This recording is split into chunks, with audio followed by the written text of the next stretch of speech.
Hello everyone! Once again, nandito na naman po ako to share the Word of God para po sa ating lahat. Ang sabi po dito, why is reading the Bible important? Bakit daw po mahalaga ang pagbabasa ng Biblia sa ating buhay? Sabi po dito sa James chapter 1 verse 22, do not merely listen to the Word and so deceive yourselves. Do what it says.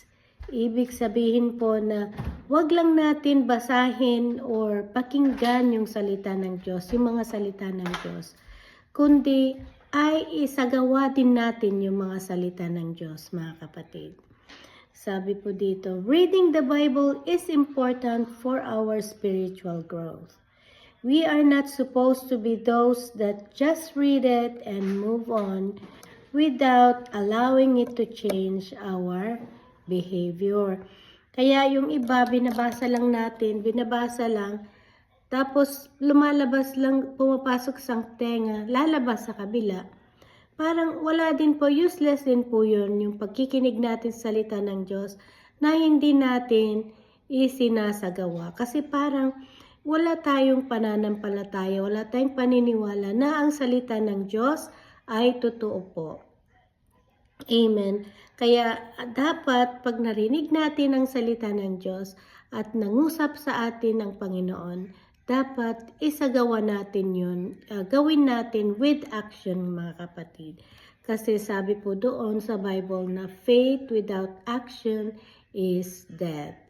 Kaya parang patay pag yung paniniwala mo, yung pakikinig mo sa salita ng Diyos na hindi mo naman isinasagawa or put it into action. Kaya sabi, walang kwento daw po yun. Sabi po dito, as believers, we are called to action. Kaya kailangan isagawa natin yung gawin natin, yung binabasa natin. Halimbawa na love one another. Sabi ng Panginoon, nandun po yung sa 10 Commandments. Dapat mahalin natin ang bawat isa, ang isa't isa, and be kind to one another. Ganun po. Excuse me. Sabi po, Christ followers are to do what the Bible says. Kaya ang totoong Christ follower ay ginagawa niya yung mga nababasa niya sa Bible.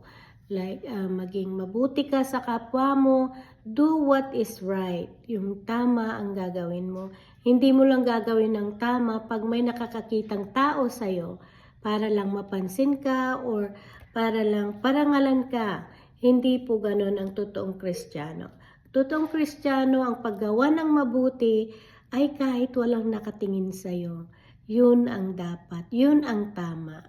Amen po. Kaya kailangan magbasa tayo ng Bible at gawin natin yung binabasa natin.